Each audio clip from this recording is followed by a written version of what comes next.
Magandang araw po sa inyo, Sir Blair. Lalong-lalo na po sa inyong mga giliw na taga-suporta at tagapakinig sa inyong mga YouTube channel na The Voice Addict at mga kwento ni Apong Isaac. Isa po akong masugid niyong tagapakinig dahil mahilig talaga ako sa mga kwentong katatakutan, lalo na kung tungkol sa mga aswang. Ang kwento ng buhay ko ay hindi lang tungkol sa aswang, kundi maging sa kung paano nabago ang buhay ko ng pagpapatawad. May ilan kasi sa atin na hinahayaang maghari ang galit sa kanilang puso, at baka makatulong sa kanila ang kwento ko para gaya ko ay magawa rin nilang magpatawad. Ako nga pala si Juanito at ito ang aking kwento. Sa edad ko ngayon ay masasabi ko na meron akong maayos na pamumuhay. Ipinamana sa akin ng kinikilala kong ama ang kanyang negosyo at milyong-milyong salapi. Nakatira ko sa maayos na bahay at nagmamay-ari ako ng ilang properties at mga sasakyan. Matatawag nga yatang swerte ako dahil isang milyonaryong lalaki ang umampun sa akin nung bata pa ako nang naging palaboy ako sa Maynila. Itinuring niya akong parang tunay niyang anak. Pinag-aral niya ako at binigyan ng marangyang buhay. At nang pumanaw siya, ay iniwanan niya sa akin ang lahat ng meron siya dahil mag-isa na siya sa buhay. Ngunit sa kabila ng maayos na buhay na meron ako, ay may mapait na nakaraan akong itinatago. Isang nakaraan na gusto kong kalimutan pero hindi ko magawa dahil kahit napakatagal nang nangyari nun, ay napakasakit pa rin nun para sa akin. Isang umaga, pagkagising ko, ay bumaba ako sa dining area ng bahay ko para mag-almusal. Naabutan ko ang nag-iisa kong kasambahay na si Manang Perlita na abala sa pag-aayos ng mga pagkain sa lamesa. Good morning po, Sir Juanito. Breakfast is ready na po. Nagluto man ako, sir, ng hotdog, tsaka corned beef at meatloaf, tas may itlog po. Nakapagluto na rin po ako ng fried rice at meron din pong tinapay. Manang Perlita, di ba sabi ko sa'yo ay huwag kang nagluluto ng marami sa almusal? Dalawa lang naman tayong kumakain dito eh. Sa tingin mo ba mauubos natin yan? Pero sir, naporget mo na ba, sir, ang sinabi ng daddy mo nung alive and kicking pa siya? Diba, sir, ang sabi niya breakfast is the most important meal of the day. Oo nga, pero hindi naman niya sinabi na magluto ka na parang meron tayong papiding program. Ang dami mo pang sinasabi, sir. Kumain na lang tayo. At nag-aaway na mga anaconda ko sa tiyan. Napailing na lang ako. Saka ako umupo para kumain. Ilang taon nang nagtatrabaho sa bahay na yon si Manang Perlita bilang kasambahay. Binatilyo pa ako nung dumating siya roon. At simula noon ay hindi na siya umalis. Mapagkakatiwalaan siya at nagagawa niya ng maayos ang trabaho niya. Kaya naman, parang totoong pamilya na ang turing ko sa kanya. Kung makipag-usap nga siya sa akin, ay parang hindi ko siya kasambahay. Ay, sir, ano palang gusto mong ulam mamayang tanghali? Meron po tayo dyan pork belly, sir. Gusto ko po sanang gawin na lechon yon. O kaya magkakaldereta ako. Total, ang tagal na nung huling beses na nagkaldereta tayo rito, sir. Tinanong mo pa ako. Kung ikaw rin naman pala magdidesisyon ng lulutuin. Sus, kilala na kita, sir. For sure, ang isasagot mo, sir, ay ako nang bahala. Kaya nagsuggest lang naman ako, sir. Tama ka. Ikaw nang bahala kung anong lulutuin mo mamaya. O, diba? Correct man ako, sir, sa sinabi ko? Ang galing ko talaga manghula, sir, ano? Siguro, pwede na akong mag-sideline sa pagiging fortune teller sa Quiapo, sir. Ang ibig kong sabihin, hindi ako kakain ng lunch dito mamaya dahil meron akong kakausaping tao. Sino man yung kakausapin mo, sir? Wala ka nang pakialam doon, Manang. Basta ikaw nang bahala rito sa bahay, okay? Saka, baka hindi rin ako mag-dinner dito. Ano? Talaga ba, sir? Teka, ano kaya kung wag ka na rin tumira dito, sir? Ikaw kayang paalisin ko rito. Joke lang naman yun, sir. Ito naman, sobrang serious mo naman, sir. Oh, bakit ka tumayo, sir? Napikon ka ba sa joke ko? Kailangan ko nang umalis. Tapusin mo na muna ang breakfast, sir. Ang dami pang foods, oh. Ikaw ang nagluto ng ganyang kadami kaya ubusin mo yan hanggang sa magkandalungad ka dyan. Ay, wag naman, sir. Baka mamaya magka-diarrhea ako niyan. Maawa ka naman sa akin, sir. Manang, ang aga-aga pa kaya wag mo muna akong pakitaan ng pagiging OA mo. Kung hindi mo mauubos, edi itabi mo. Init na lang natin sa ibang araw. Napakadali ng solusyon sa problema mo. Sorry naman, sir. Alam mo na ganito talaga ako, sir. O sige na, umalis ka na, sir. Ako nang bahala rito sa bahay mo. Ingat ka, sir. Bumalik ako sa kwarto ko at naligo ako sa banyo ko roon. Pagkatapos ay nagbihis ako at umalis ako sa bahay gamit ang aking kotse. Halos 1 oras akong nagmaneo hanggang sa inihinto ko ang aking kotse sa parking lot ng isang restoran. Bumaba ako ng kotse at pumasok sa restoran.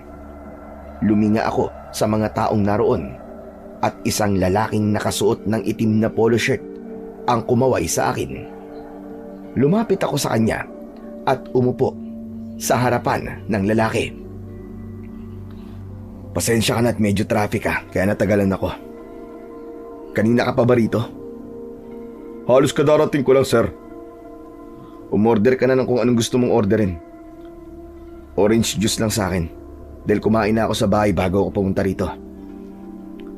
Umorder muna ang lalaking kasama ko. Nang dumating na ang order niya, ay nagsimula na kaming mag-usap. Ang lalaking yon ay isang private investigator na inutusan kong hanapin ang tatay ko na nang iwan sa akin nung bata pa ako. 1 buwan nang nakalipas, simula nang kunin ko ang serbisyo mo. May bagong update ka na ba sa kinaroroonan ni Pablo? Meron na, sir. Ang totoo niyan ay alam ko na kung saan siya nakatira ngayon. Ito po ang mga picture na kuha ko. Tingnan mo, sir, kung talagang siya nga ang hinahanap mo. Kinuha ko mula sa private investigator ang isang brown envelope. Binuksan ko yun at isa-isa kong tinignan ang mga litratong naroon na halatang kinuha ng patago. Siya nga ito. Pero sino tong binatang kasama niya? Yan si Daniel. Anak-anak ni Pablo. Sa pagkakaalam ko, binatilyo pa lang yan si Daniel nang ampunin siya ni Pablo. Talagang nagawa pa niyang mag-ampun matapos niyang iwan ang sarili niyang anak. Ano yun, sir? May sinasabi ka? Wala. Paano pala siya napunta sa lugar na kinaroroonan niya ngayon? Alam mo kasi ang pagkakaalam ko, nandito siya sa Maynila. Pasensya na, sir. Pero kinaroroonan lang ni Pablo at kung ano ang buhay niya ngayon ang tanging nalaman ko. Kung anong nangyari sa kanya noon ay hindi ko alam. Okay lang. Ang importante ay alam mo na kung nasan siya. Nasa envelope din po na hawak mo ang complete address niya, sir. At yung iba pang impormasyon tungkol kay Pablo. Sige, maraming salamat. Tapos na ang trabaho mo sa akin. Kailangan ko na ring umalis dahil may pupuntahan pa ako. Inabot ko sa lalaki ang isang puting sobre na naglalaman ng bayad ko sa kanya. Matapos yun, ay lumabas na ako ng restoran at bumalik ako sa aking kotse. Nanlamig ako at mabilis ang tibok ng puso ko habang nakatitig sa kawalan. Hindi ko akalain na makalipas ang napakahabang panahon ay malalaman ko na ang kinaroroonan ng tatay ko. Nanginginig ang kamay ko nang muli kong tignan ang laman ng envelope. Isa-isa kong tinignan ang mga litrato at huminto ako sa litrato kung saan kasama ni tatay ang ampon niyang si Daniel. Sa litratong yon ay nasa labas sila ng isang maliit na kubo habang nagkakape. Pareha silang nakangiti at halata na napakasaya nila. Hindi ko napigilan ang pagpatak ng luha sa aking mga mata. May kirot akong naramdaman sa puso ko. Kaya mo naman palang maging isang ama. Pero bakit sa iba mo yung ginawa? Nagagawa mong alagaan ng ibang tao. Pero bakit hindi ang sarili mong anak? Abot langit ang sakit na naramdaman ko. Ang galit ko sa pag-iwan sa akin ng tatay ko ay nadagdagan ng dahil doon. Maya-maya pa ay pinaandar ko na ang kotse ko. Nag-drive ako ng walang eksaktong patutunguhan. Makalipas ang ilang oras ay napunta na ako sa parteng Batangas. Patuloy lang ako sa pagmamaneo sa pag-aakalang mababawasan nun ang sakit na nararamdaman ko. Maghahating gabi na nang nakauwi ako sa bahay. Dumiretso ko sa minibar dahil gusto kong magpakalasing. Hindi ko na binuksan ang ilaw at kumuha ako ng isang bote ng mamahaling alak. Nagsalin ako nun sa isang baso. Iinimin ko na sana ang alak. Pero biglang sumulpot si Manang Perlita sa tabi ko na may white cream sa buong muka. Muntik na akong mapasigaw sa sobrang gulat. Hey! Ano ka ba naman, Manang? Bakit ka ba nanggugulat? Sa kano yung nasa mukha mo? Akala ko multo ka eh. Ito man kasi yung pampaganda na sinasabi sa akin ng kasambahay sa kabilang bahay, sir. Kaya pala sobrang kinis na parang bansana sa mukha niya ay dahil dito. Nag-try lang naman ako, sir. Kung ano-ano na lang nilalagay mo sa mukha mo. Baka mamaya kung ano pang mangyari sa'yo eh. Hayaan mo na lang ako, sir. Ako man na mapapahamak, hindi man ikaw. Ah, oo nga pala, sir. Kumain ka na ba? Busog pa ako. At bakit nagiinom ka, sir? May problema ka ba? Wala. Iwan mo na ako rito. Matulog ka na. Nang umalis si Manang Perlita, ay inakala ko na matutulog na siya. Pero nagulat ako nang bumalik siya na may dalang isang baso at isang platito ng mani. Oh, anong gagawin mo? Ano pa nga ba, sir? E di sasamahan kang mag-inom? Ang pangit naman kasi kung mag-isa ka maglalasing, sir. O sige, sir. Shot puno na tayo. Hindi ko kailangan ng kainuman. Pero kailangan mo ng kausap, sir. Ilang taon na tayo magkasama. At kilala na kita kapag meron kang problema. I-share mo naman sa akin, sir, yung problema mo. At baka gumaan ang pakiramdam mo. Ayoko. O sige. Magtagay muna tayo at kapag lasing ka na, ay saka ka na lamang magkwento. Makikinig ako, sir. Nang sandaling yon, ay wala akong ideya kung bakit hinayaan ko si Manang Perlita na makipag-inuman sa akin. Nagsimula kaming uminom ng alak. Sa pangatlong baso ko, ay medyo naramdaman ko na ang tama ng alak sa akin. Hindi nagsalita si Manang Perlita. Pakiramdam ko ay naghihintay siya kung kailan ako magiging handang magkwento. Hanggang sa bumalik sa isip ko yung mga litrato ng tatay ko at ng ampon niya. Mapait akong ngumiti, sabay iling. Manang, tanong lang. Nasaan pala mga magulang mo? Ay, sir. Parehas na silang kinuha ni Lord. Hindi pala ako sure kung nasa langit na nga ba sila. Pwede kasing nasa impyerno ang tatay ko kasi madalas niyang bugbugin ng nanay ko dati. In short, sir, wala na sila. Nung bata ka pa ba? Inaalagaan ka nila? Oo naman, sir. Yung kasi ang isa sa mga responsibilidad ng parents, ang alagaan ng mga anak nila habang maliliit pa. Teka sir, bakit mo pala naitanong yan? Itong sasabihin ko ay si Daddy lang ang nakakaalam ha. Sa'yo ko lang ito ikikwento kaya ayokong malalaman na ikinikwento mo ito sa ibang kasambahay. Nakachismisan mo tuwing umaga ha. Ay, hindi man sir. Hindi ko machichismis sa kanila ang buhay mo kasi amo kita. Alam mo na ampun ako ni Daddy, di ba? Oo naman sir. Alam mo rin na nakita ako ni Daddy sa lansangan bilang isang palaboy. Naawa siya sa akin at inampun niya ako. Simula noon naging maganda na ang buhay ko. Pero ang hindi mo alam ay ang dahilan kung bakit ako naging palaboy. Ay yan sir, yan ang hindi ko pa alam. Bakit ka nga ba naging palaboy sir?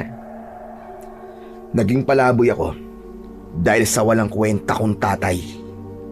Yung totoo kong tatay. Alam mo ba, na noong namamalimos kami sa daan, ay iniwanan niya ako sa harap ng isang tindahan ng litsyong manok. Tapos ang sabi niya, maghahanap lang siya ng pagkain at babalikan niya ako. Alam mo ba kung gaano ako katagal na naghintay sa kanya? Ay malay ko man sir, wala man ako dun sa lugar na pinangyarihan. 2 araw. 2 araw akong hindi umalis sa harapan ng tindahan na yon. Kahit itinataboy na ako ng tindero sa tindahan na yon, ay hindi pa rin ako umalis. Ang sabi ko sa tindero, hindi ako pwedeng umalis kasi babalikan ako doon ng tatay ko. Para akong isang aso na inabandona ng amo niya. Matyaga akong naghintay sa wala. Hanggang sa napagtanto ko na iniwan niya na ako. Siguro naisip niya na mas magiging magaan ang buhay niya kapag nawala na ako o hindi niya na ako kasama. Manang sabihin niyo nga sa akin, anong klaseng ama ang iiwan ng anak niya? Anong klaseng ama yung nangakong babalik pero hindi na bumalik? Ay naku sir. Teka, abay nakakalungkot palang nangyari sa'yo nung bata ka pa. Hindi ko alam na ganyan palang nangyari kaya ka naging palaboy. Pero hindi mo ba naisip sir na baka may dahilan ng tatay mo kung bakit kanya hindi binalikan? At ano naman ang magiging dahilan niya? Hindi ba ang pwede lang niyang maging dahilan ay para mas maging maayos ang buhay niya? Kasi pakiramdam niya ay isa akong mabigat na pasanin sa kanya. Pero sir, isipin mo na lang na kung hindi ka iniwan ng totoo mong tatay, ay hindi ka aampunin ng daddy mo, sir. Hindi ka magiging milyonaryo ngayon. Alam ko yun. Pero masakit pa rin para sa akin. Sa isang anak na gaya ko, ang ginawa niya. Hindi ko siya mapapatawad. At ang gusto ko ay makita ko siyang nahihirapan. Diyos ko naman, sir, kinilibutan naman ako sa sinabi mo. Huwag mong sabihin na gusto mong mag-revenge ba sa tatay mo. Hindi ko na sinagot ang tanong ni Manang Perlita. Nagsalin ako ng alak sa baso at diretso ko yung ininom. Ang totoo ay may dahilan kung bakit pinahanap ko ang tatay ko. May gusto akong gawin at alam ko sa sarili ko na hindi mawawala ang galit na nasa puso ko hanggat hindi ko yun ginagawa. Kinabukasan, kahit nakainom ako nung nakaraang gabi, ay maaga pa rin akong nagising. Tinawagan ko ang kakilala kong private investigator at humingi ako ng kontak mula sa kapitan ng baryo kung saan nakatira si tatay. Nang nakuha ko ang contact number ng kapitan, ay nakipag-usap ako sa kanya. Inutusan ko siya na magpatayo ng bahay na gawa sa semento at yero sa tapat ng bahay ng tatay ko. Nagpadala ko sa kanya ng pera at sinabi ko na gusto kong matapos ang bahay na yon sa lalong madaling panahon.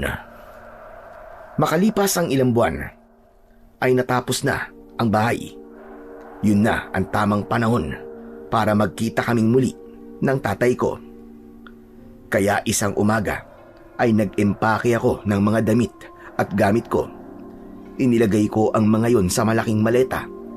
Ibinaba ko yon sa sala at sakto na lumabas si Manang Perlita sa kwarto niya sa ibaba.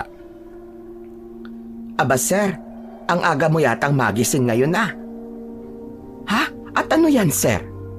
Bakit may maleta ka dyan? May bakasyon ka ba sir?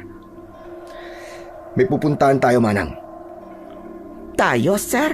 Isasama mo ko? Abay saan tayo pupunta sir? Sa Europe, sa Japan, o baka sa Amerika? Sa lugar kung saan nakatira ang tatay ko. Ano?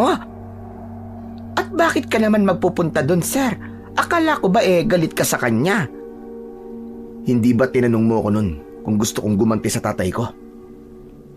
Ang sagot ko sa'yo ay oo.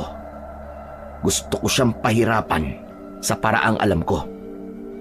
Patawarin ka man ng Panginoon Diyos, sir. Masama ang ganti-ganti na yan, sir.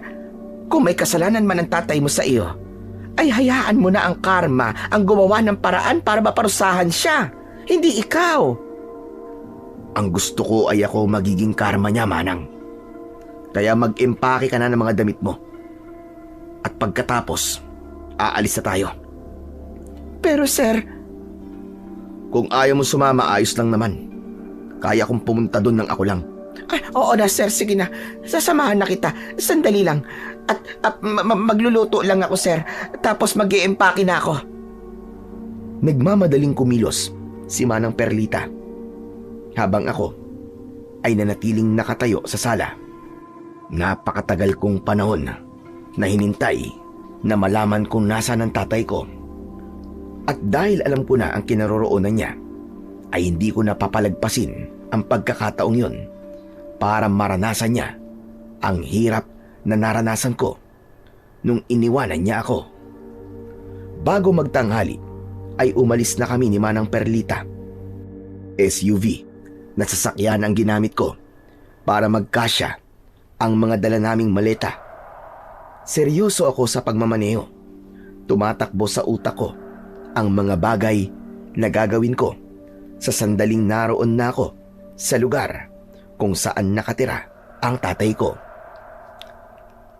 Sir, sure ka na ba talaga sa gagawin mo? Baka pwede sir na pag-isipan mo muna ng maigi bago ka mag-decide kung sure ka na talaga sir. Hindi lang 100 beses kong pinag-isipan to, Manang, kundi 1,000 beses. Pagkakataon ko na to para pahirapan ang tatay ko. Paniguradong makikilala ka niya sir kapag nakita ka niya. Siyempre, father mo yon. Kahit bata ka pa nung huling nakita ka niya, ay may tinatawag tayo na lukso ng dugo, sir. Hindi ako naniniwala sa lukso ng dugo na yan. Hindi niya ako makikilala at sigurado ako sa bagay na yon. Isa pa, alam kong kinalimutan niya na ako. Dahil sinabi sa akin ng private investigator na binayaran ko na may ampon ang tatay ko. Biruin mo yun. Iniwan niya ako tapos mag-aampon siya, Manang. Nakakatawa, di ba? Sa hindi niya kadugo, kaya niyang maging tatay. Pero sa sarili niyang anak, ay hindi. Payo ko lang sa'yo, sir. Bakit imbis na gantihan at pahirapan mo ang tatay mo, bakit di mo siya kausapin? Yung bang heart to heart talk, sir. Baka may reason kung bakit hindi kanya nabalikan noon. Kahit anong dahilan ng meron siya, ay wala na akong pakialam, Manang. Ang bagsak niyan ay iniwan niya ako at nakaranas ako ng hindi magagandang bagay sa murang edad ng dahil doon. Nagawa kong kumain ng pagkain na galing sa basura. Natulog ako sa kung saan-saan at nagmamakaawa ako sa mga tao para lang bigyan nila ako ng barya o pagkain. Kung hindi nga dahil kay Daddy, baka namatay akong dilat ang mga mata. Tumahimik na si Manang Perlita matapos ko yung sabihin. Marahil ay napagtanto niya na kahit anong sabihin niya ay hindi na magbabago ang isip ko. Makalipas ang napakahabang biyahe ay nakarating na kami sa probinsya na kinaroroonan ng baryo kung saan nakatira si tatay. Dahil inabot na kami ng dilim, ay sa isang motel muna kami natulog ni Manang Perlita. Nang sumunod na araw, ay bumiyahin na kami ni Manang Perlita patungo sa baryo kung saan nakatira si tatay. Inihinto ko ang sasakyan sa bahay na pinagawa ko. Bago kami magtungo roon ni Manang, ay siniguro ko na kumpleto na yon sa mga gamit. Pagbaba ko ng sasakyan, ay tinignan ko ang maliit na kubo na nasa harapan ng aking bahay. Baka sa itsura ng kubong yon, ang kahirapan ng mga taong nakatira doon. Tagpi-tagpi ang dingding at nabubulok na ang bubong na gawa sa pawid. Ipinasok na namin ni Manang Perlita ang mga dala naming maleta. 2 kwarto ang meron sa bahay ko para tig-isa kami ni Manang. Ikaw ba ang nagpagawa ng bahay na ito, sir? Sino pa ba? Siyempre ako. Yung nabubulok na kubo sa tapat ng bahay na to, yun ang bahay ng tatay ko. Wow! Hindi ko akalain na ganito ka pala gumante, sir. Kayang-kaya mo magpatayo ng bahay sa tapat ng bahay ng tatay mo. Pero sir, uulitin ko lang ha. Masama ang gumante. Kaya habang hindi mo pa nakikita ang tatay mo at may pagkakataon kapag umatras, ay wag mo nang ituloy, sir. Sa tingin mo ba ay aatras pa ako? Ngayong may itinayo na akong bahay dito. Gumastos ako ng pera para maipagawa ito. At kilala mo ko na hindi nagsasayang ng pera. Sa bagay, sayang naman kung di mo mapakinabangan tong bahay. Pero ano bang mga gagawin mo, sir, para makaganti ka sa tatay mo? Sa akin na muna yun. Basta panoorin mo na lang ang mga mangyayari sa mga susunod na araw. At isa pa, ipapaalala ko ulit sa'yo na hindi pwedeng malaman ng tatay ko kung sino ako. Simula ngayon, ay masanay ka ng tawagin mo kong Juan. Nagkakaintindihan ba tayo, Manang? Okay po, sir. Simula po ngayon ay hindi na po ikaw si Juanito dahil Juan na po ang pangalan mo. Magsasalita pa sana ako nang napatingin ako sa labas. Kumunot ang noo ko nang may nakita kong isang binata na hinahaplos ang sasakyan ko na nasa labas. Bakas sa mukha niya ang pagkamanga. Tumiim ang bagang ko nang nakilala ko ang binata na yon. Yun yung ampon ng tatay ko. Nagmamadali akong lumabas at dahil manghang-manga si Daniel sa sasakyan ko, ay hindi niya ako napansin. Hoy, anong ginagawa mo dyan, ha? Sino may sabi sa'yong pwede mong hawakan ang sasakyan ko? Ay, pasensya na po. Bihira kasing may magawi dito na ganito kagandang sasakyan eh. Sorry po kung hinawakan ko. Magkano mo tong binili? Kung sasabihin ko ba sa'yo ang presyo niyan ay makakabili ka? Hindi naman, di ba? Kaya wag mo nang alamin kung magkano yan. At hindi mo ba alam na hindi ka dapat humahawak ng sasakyan ng ibang tao? Paano kung magasgasan mo yan? May pambayad ka ba sa pagpapaayos niyan? Hinawakan lang, gasgas kagad. Ano ba yan sasakyan mo, gelatin? Na konting hawak lang masisira? O ba't pilosopo ka? Hindi ka siguro tinuturuan ng tamang asal ng tatay mo, no? Ikaw nga para kang lumaking walang tatay eh. Kasi napakasama ng ugali mo. Mata pobre. Pakiramdam ko ay sinuntok ako ng napakalakas sa dibdib sa sinabing yun ni Daniel. Aminado ko na nasaktan ako. Oo, lumaki ako na may tatay. Pero hindi ako lumaki na kasama ang totoo kong ama. Nanlamig ako nang lumabas mula sa kubo ang tatay ko.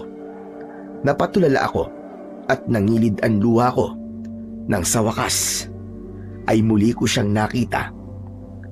Makalipas ang napakahabang panahon, bagamat medyo tumanda ang itsura niya, ay matikas pa rin ang tindig niya. Halos walang nagbago sa mukha niya. Medyo kinabahan din ako dahil baka makilala niya ako.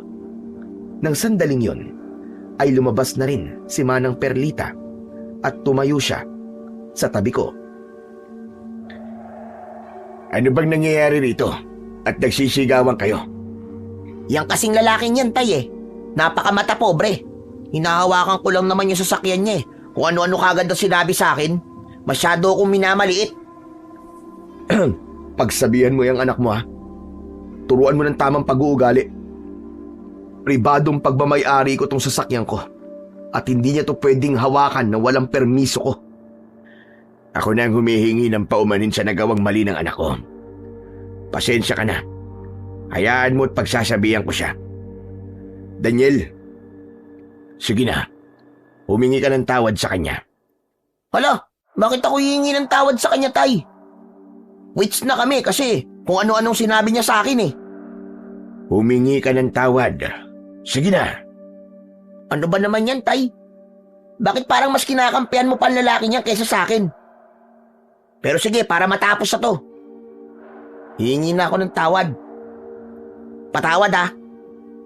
Pagkatapos yung sabihin ni Daniel, ay padabog siyang umalis at pumasok sa bahay nila. Habang nakatingin ako sa tatay ko, ay pinilit kong pigilan ang luhang nais ko mawala sa mga mata ko. Pasensya ka na talaga. Bihira kasing may sasakyan na mapunta rito sa lugar namin dahil masyado itong diblib. Kaya namanghalang siguro ang anak ko sa sasakyan mo. Oo nga pala. Kayo ba nakatira sa bahay na nasa tapat ng bahay namin? Oo. Kami nga. Ako nga pala si Perlita tapos ito naman ang amo ko na si Juan. Si Juan. Juan lang pala. Ako naman si Pablo. Tapos Daniel naman ang pangalan ng anak ko. Sandali. Alam mo, parang pamilyar ka sa akin eh. Nagkita na ba tayo sa kung saan? At paano naman tayo magkikita? Galing kami sa Maynila at ngayon lang kami napunta sa lugar na to. Tama si Sir Juan. Imposibleng nagkita na kayong dalawa. Alam mo kasi, itong amo ko, sawa na siya sa buhay sa syudad. Ayaw niya na yung maingay at magulo. Kaya dito siya pumunta sa lugar nyo. Tahimik na baryo. Manang, pumasok na tayo sa loob at kailangan pa nating ayusin ang mga gamit natin. Sige sir. Excuse me muna Pablo ha. May gagawin lang kami ng sir ko. Bye! See you soon! Napangiwi ako nang kinilig na kumaway si Manang Perlita kay tatay bago kami bumalik sa loob ng bahay. Isinarado ko ang pinto para walang makarinig sa kung anong pag-uusapan namin. Ano yun, Manang? Ang bihira ka. Bakit may pakaway-kaway ka pang nalalaman? Parang kinikilig ka pa. Parang kinikiliti ang singit mo kung makangiti ka. Kasi man sir, hindi mo kasi sinabi sa akin na papabol pala ang tatay mo. Anong papabol? Guwapo man sir, saka macho pa. Kinilig tuloy ako sa kanya. Gusto mo ba sir na maging nanay mo ako? Pwede naman di ba? Huy, tumigil ka nga. Nako Manang ha, huwag kang magkakagusto sa ganong klase ng tao na iniiwan ng anak. Sir naman, crush lang naman eh. Hindi ba crush is paghanga? Nagwapuhan lang ba ako sa tatay mo? Yun lang.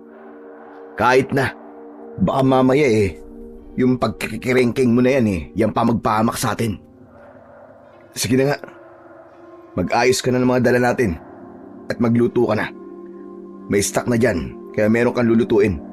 Matutulog muna ako at napagod ako sa pagdadrive. Pumasok ako sa kwarto at nang nakahiga na ako, ay doon ko pinakawalan ang luhang kanina ko pa pinipigilan.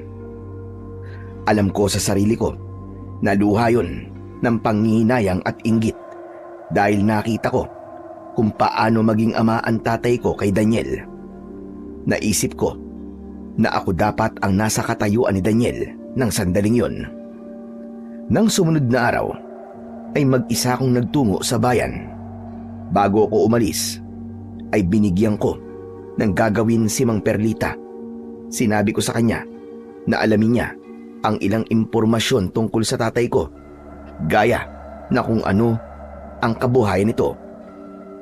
Bago ako magtungo sa bayan, ay pumunta muna ako sa bahay ng kapitan at sinabi ko na plano kong mamigay ng grocery sa mga tao roon. Natuwa siya at agad siyang pumayag. Sinabi ko na kada isang bahay ay isang grocery ang matatanggap. Sinabi niya sa akin kung ilang bahay ang naroon at nagbigay pa siya sa akin ng listahan ng mga taong nakatira doon. Matapos yun ay nagpunta na ako sa bayan at namili ako sa isang maliit na grocery store. Bumili ako ng napakaraming dilata, instant noodles, bigas at kung ano-ano pa. Tanghali na nang nakabalik ako at sakto natapos nang magluto si Manang Perlita. Kaya naman sabay na kaming kumain. Saan ka pala galing, sir? Ang tagal mo namang nawala. Kinausap ko ang kapitan sa baryong to kasi mamimigay tayo bukas ng grocery sa mga tao rito. Saka nagpunta rin ako sa bayan. Doon ako nag-grocery. Nasa sasakyan pa yung mga binili ko. Kaya pagkatapos nating kumain, tulungan mo ako mag-repack. Di naman pala ganun karami ang bahay dito eh. Kaya hindi tayo mahihirapang mag-repack. Ano namang nakain mo, sir? At naisipan mong mamigay ng grocery? May balak ka bang kumandidato, sir? Basta, sumunod ka na lang sa mga sinasabi ko at huwag ka nang magtanong. Sa bagay, yun naman ang trabaho ko, sir, di ba? Ansundin kung ano ang sasabihin mo. Maiba ko, Manang. Ginawa mo ba yung inutos ko sa'yo habang wala ko? Anong utos, sir?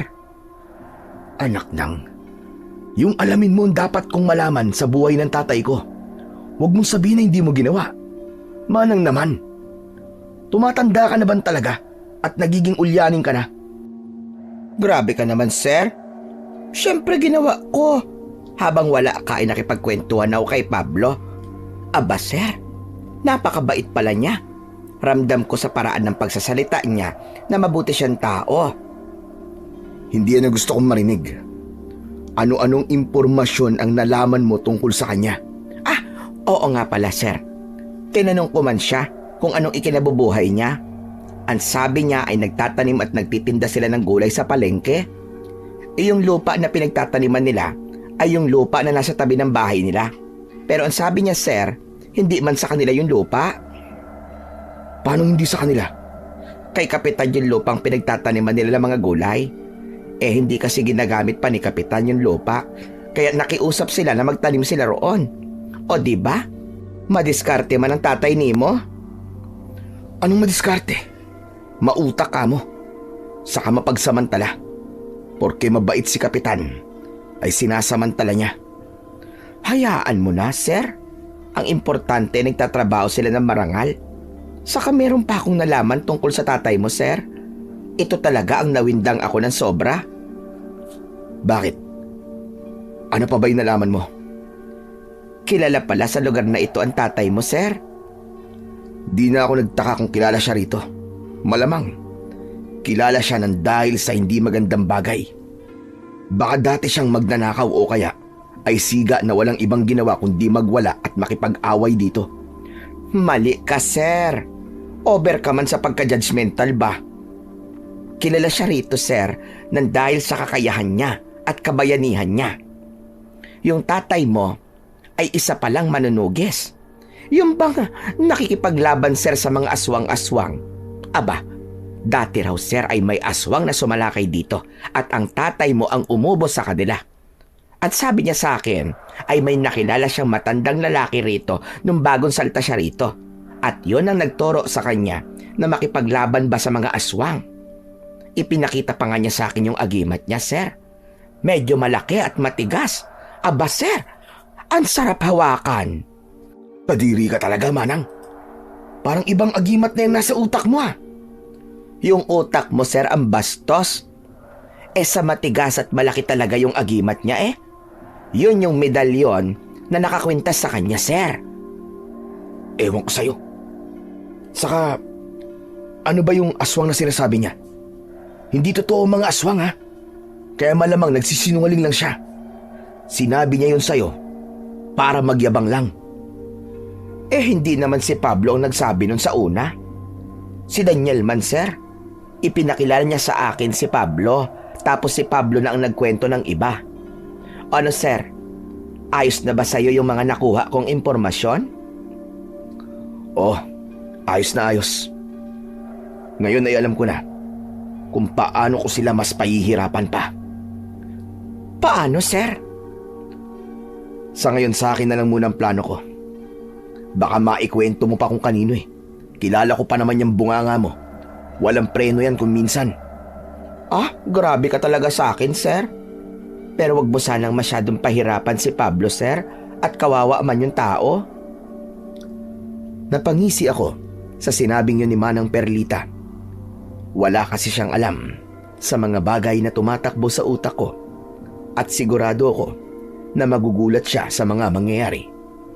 Nang sandaling yon ay sinabi ko sa sarili ko na sisiguraduhin ko na mahihirapan ng gusto ang tatay ko, at ang paghihirap na yon ay kabayaran sa ginawa niyang pag-iwan sa akin noon. Pagkatapos naming kumain ay sinimulan na namin ang pagre-repack ng mga grocery. Inakala ko na mabilis kaming matatapos, pero nagkamali ako. Dahil dalawa lang kami ni Manang. Nahirapan kami sa aming ginagawa. Hindi namin namalayan ang paglipas ng oras hanggang sa inabot na kami ng lagpas 6:00 ng gabi. Aba sir, patapos na pala tayo. Pwede bang magluto na muna ako ng hapunan natin sir, at nagugutom na ako? Sige Manang, magluto ka na muna. Ako na ang bahala rito at parang matatapos ko na yata to. Tumayo na si Manang habang ako ay nanatili lamang sa sala. Nang nasa kusina na si Manang ay may kumatok sa pinto. Sandali kong itinigil ang ginagawa ko para buksan ang pinto, at napasimangot ako dahil ang tatay ko ang naroon. May dala siyang isang mangkok ng ginisang munggo at isang platito na may pritong galunggong. Anong kailangan mo? Dinalang ko kayo ng ulam. Naparami kasi ang luto ko, kaya naisipan ko kayong bigyan. Ano bang palagay mo sa amin? Walang pambili ng ulam? Hindi naman sa ganun, Juan. Gusto ko lang maramdaman ninyo na welcome kayo rito sa lugar namin.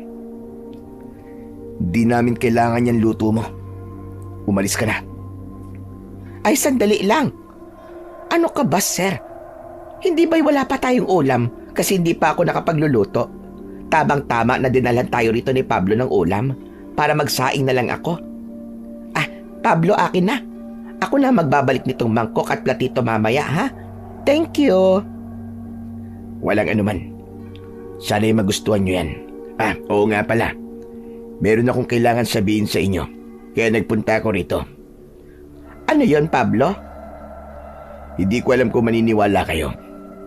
Pero ilang gabi ko na kasing nararamdaman na may aswang na naman dito sa lugar natin.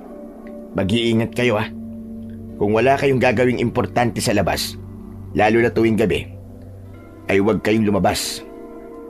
Siguraduhin nyo rin na kapag madilim na, ay nakasarado at nakakandado ng mga pinto at bintana ninyo. Saka, meron pala akong ibibigay sa inyo. Eto, isabit nyo ito sa itaas ng pintuan nyo. Inabot sa akin ni tatay ang isang medalyon na may nakakabit na itim na tali. Hindi ko yun tinanggap at tinignan ko siya ng diretso sa kanyang mga mata. Ano naman yan? Pagontra to sa mga aswang. Kapag meron kayo nito sa bahay nyo, ay di makakapasok ang aswang. Hindi namin kailangan yan dahil hindi kami naniniwala sa aswang. Maniwala ka sa sinasabi ko. Totoo ang aswang. Kung di mo na itatanong at hindi pa naikwento sa'yo ni Perlita, ay isa akong manunugis. Nakikipaglaban ako sa mga aswang at talagang maraming aswang ang sumasalakay sa baryong ito noon. Sinabi nang hindi kami naniniwala sa aswang eh. Sige na, umalis ka na. Dahil may ginagawa pa kami rito. Sige, aalis na ako. Pero kung magbabago ang isip mo, ay lumapit ka lang sa akin at kunin mo itong pangontra sa aswang. Nariyan lang naman ako sa tapat. Tumalikod na si tatay at naglakad siya pabalik sa kanyang bahay. Agad kong isinarado ang pinto at saka ako humarap kay Manang Perlita. Bakit mo tinanggap yung pagkain na galing kay Pablo, Manang? Kasi nga sir, wala pa tayong ulam, di ba? At least, hindi ko na kailangan magluto. Saka mukhang masarap itong munggo ni Pablo, sir. Kung yan ang ulam natin, hindi na ako kakain. Mas gugustuhin ko pang magutom kaysa kumain ng pagkain na galing sa tatay ko. Aba, ikaw ang bahala, sir. Ikaw man na magugutom at hindi ako. Pero bakit hindi mo tinanggap yung medalyon na proteksyon sa aswang, sir?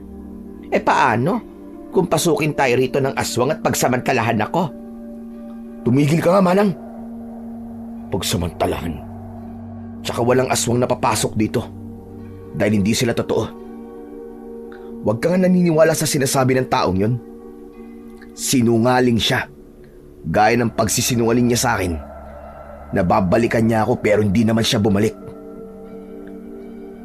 Ipinagpatuloy ko na ang pagre-repack ng mga grocery habang si Manang Perlita ay nagsaing na sa kusina. Maya-maya ay tinawag na ako ni Manang dahil kakain na kami. Pero tumanggi ako kahit gutom ako dahil ang ulam ay luto ng tatay ko. Sure ka ba, sir? Hindi ka ba talaga kakain? Aba, ang sarap pa naman itong munggo. Ang lapot at ang daming chicharon. Tapos itong galunggong, ang lutong. Abay, grabe. Nagkakandaduling na nga ako rito sa sarap nitong luto ni Pablo, sir. Napalunok ako at doon ko nalaman na mas malakas pala ang gutom kumpara sa pride. Kaya tumayo ako at umupo para kumain. Walang imik akong nagsandok ng kanin at ulam. Nang natikman ko ang munggo, ay nangilid ang luha ko. Hala, bakit parang naiiyak ka man, sir? May problema ba?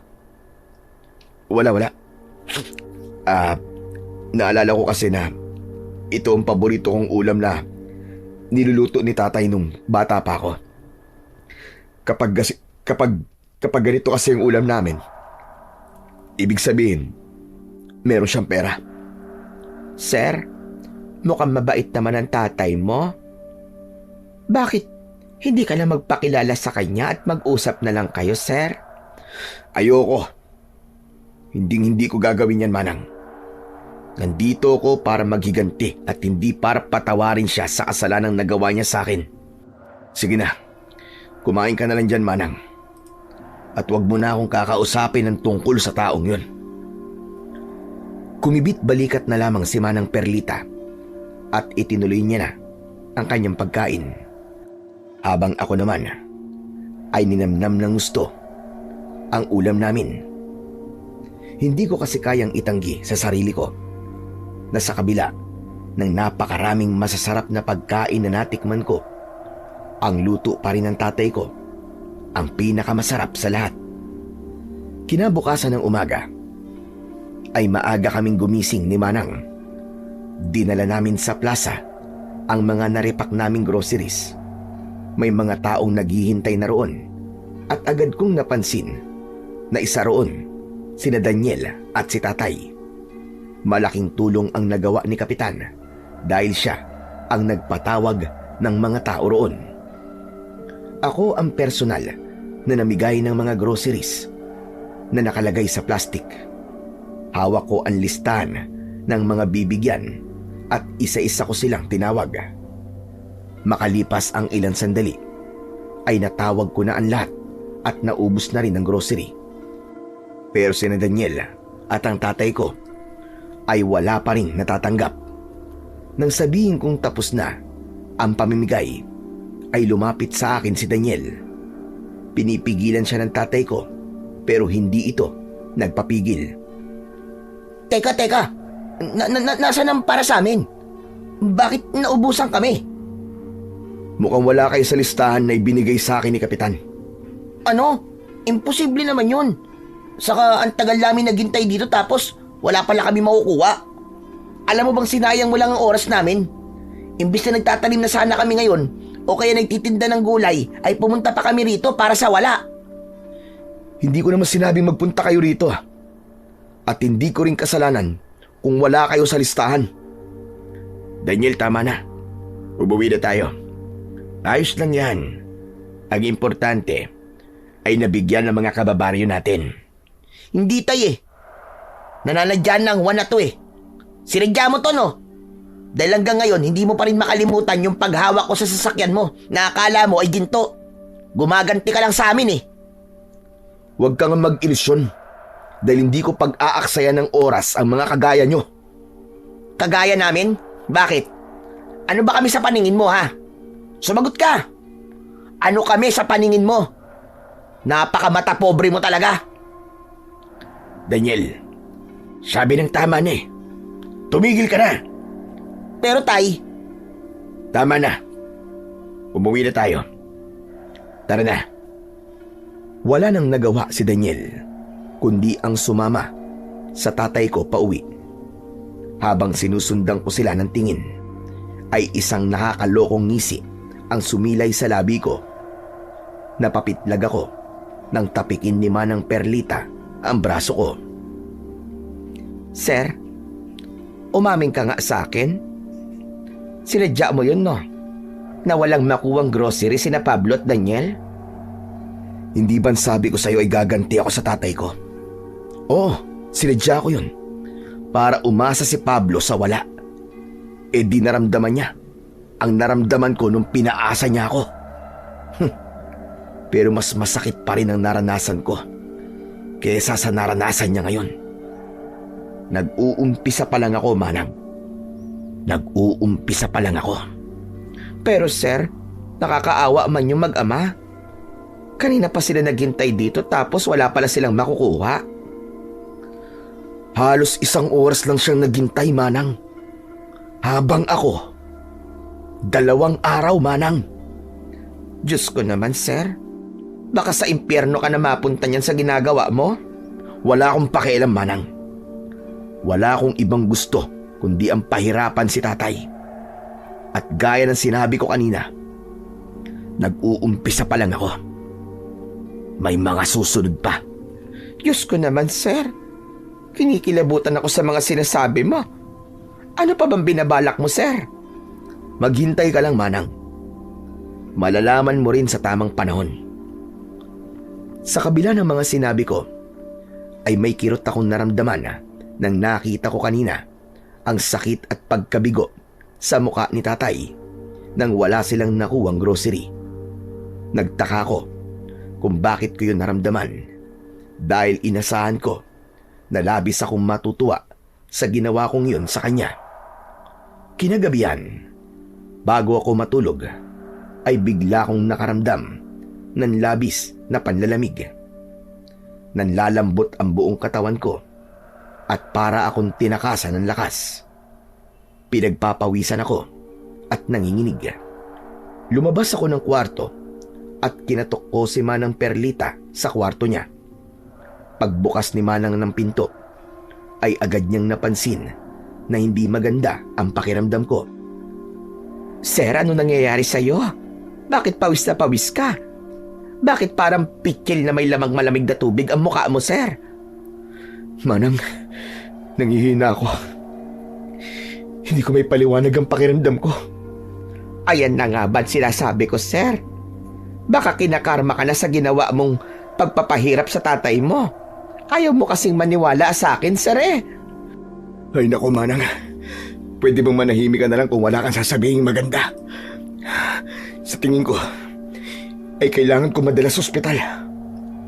Pero hindi man ako marunong mag-drive, sir. Kaya mo bang magmaneho sa lagay mo na yan? Hindi ko alam, Manang.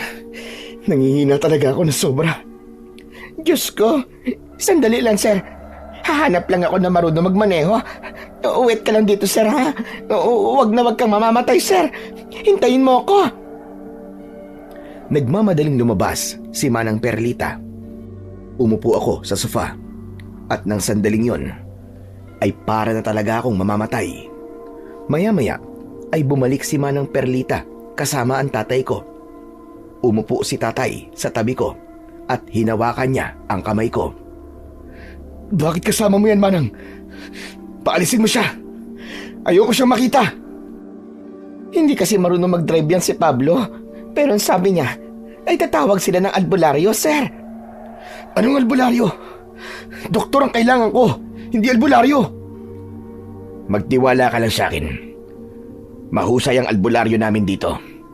Mapapagaling ka niya. Inutusan ko na si Daniel na papuntahin dito si Mang Tomas. Ayoko. Hindi ko kailangan ng tulong mo. Manang tulungan mo kung tumayo. Ako na lang ang magdadrive papunta sa ospital. Sir, makinig ka na lang kay Pablo. Sa itsura mo ay alam kong hindi mo na kaya magmaneho, sir. Baka maaksidente ka pa at matodas ka pa ng tuluyan. Patuloy ako sa pagmamatigas. Gusto kong tumayo para paalisin si tatay. Pero nanlalambot ako ng gusto at kahit ang pagtayo ay hindi ko na kayang gawin. Maya-maya ay dumating na si Daniel kasama ang isang matandang lalaki na may payat na pangangatawan. Nagpakilala siya bilang si Mang Tomas na albularyo sa lugar na yon. Pinulsuhan niya ako at napailing siya. Nabati ka! May ibang tao ka bang nakaharap o nakausap kanina? Aba, marami siyang nakaharap kanina kasi nga inamigay siya ng grocery kanina doon sa may plaza. Sigurado ako na isa sa mga taong nakasalamuha niya ang nakabati sa kanya. Mabuti na lang at sinabi sa akin ni Daniel ang nangyayari rito kay Juan. Kaya nadala ko ang mga kailangan ko. Sandali lang at maghahanda na ako para gamutin siya. Habang hinahanda ni Mang Tomas ang mga gamit niya, ay napalingon ako sa tatay ko. Nakita ko ang pag-aalala sa mukha niya. Wala sa sariling napangiti ako dahil naaalala ko ang reaksyon niya sa tuwing nagkakasakit ako nung bata pa ako. Pero agad kong naalala ang kasalanan niya sa akin. Kaya binawi ko ang ngiting yun. Sa totoo lang, ay halos wala na akong maalala sa nangyayari ng sandaling yun. Dahil sa sobrang sama ng pakiramdam ko, ang natatandaan ko ay pinausukan ako ni Mang Tomas at ang tawag daw dun ay pagtatawas. Matapos akong pausukan, ay tila himala na mabilis na gumaan ang pakiramdam ko. Pinagpawisan ako ng gusto at nawala ang panlalamig ng aking katawan. Sir, kumusta na ang pakiramdam mo? Ayos ka na ba? Medyo maayos na ang pakiramdam ko kumpara kanina, Manang. Ay, thank you, Lord. Aba, magaling ka pala talagang manggamot, Mang Tomas. Salamat kasi pinagaling mo ang sir ko. Mahusay na albularyo talaga si Mang Tomas. Kaya kilala yan dito sa amin. Kapag merong may sakit dito, ay sa kanya unang lumalapit. Ikaw din naman, Pablo. Kilala ka rin dito dahil ikaw ang nagligtas sa amin lahat nung panahon na napakaraming aswang ang sumasalakay dito. Mabutit nabanggit mo yan. Nararamdaman ko kasi ang presensya ng isang aswang dito sa atin tuwing gabi. Sa palagay ko, naghihintay siya ng tamang pagkakataon para umatake o pumatay ng mga tao. Hindi ako kinakabahan sa sinabi mo dahil sigurado ako na kayang-kaya mong talunin ang aswang na sinasabi mo ngayon. Pwede ba? Huwag niyong pag-usapan ang aswang-aswang na yan dito sa pamamahay ko. Sige na, pwede na kayo umalis. Manang, ikaw na muna magbayad kay Mang Tomas. Tumayo na ako at naglakad patungo sa aking kwarto. Akmang bubuksan ko na ang pinto nang biglang nagsalita si Daniel. Hindi ka man lang nagpasalamat kay Mang Tomas sa pagpapagaling niya sa'yo o kahit kay tatay kasi siya ang nakaisip na ipatawag si Mang Tomas. Magbabayad ako sa serbisyo ni Mang Tomas. Kaya ano pang dapat na ipagpasalamat ko? Sa kasimanang ang humingi ng tulong sa tatay mo at hindi ako. Nakakatawa ka talaga no? Hindi ko akalain na may taong kagaya mo na porke nakakaangat sa buhay ay parang Diyos na ang tingin sa sarili niya. Hindi lahat ay madadaan mo sa pera mo. Tandaan mo yan. Daniel, tama na. Ang mabuti pa, umuwi na tayo. Sandali lang at kukuha lang ako ng pambayad kay Mang Tomas. Hindi na kailangan. Madali lang naman ang ginawa ko. Isa pa, para sa akin, ay sapat nang nakatulong ako sa inyo. Bayaran mo siya, Manang. Ayokong nagkakaroon ako ng utang na loob.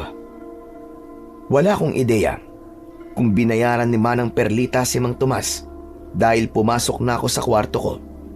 Pero sa isip ko, ay labis akong nagpasalamat kay Mang Tomas at sa tatay ko dahil kung hindi dahil sa kanila, ay baka kung ano na ang nangyari sa akin. At nang dahil sa napakataas kong pride, ay mas pinili kong manahimik at ipakita sa kanila na wala akong dapat na ipagpasalamat sa bagay na ginawa nila para sa akin.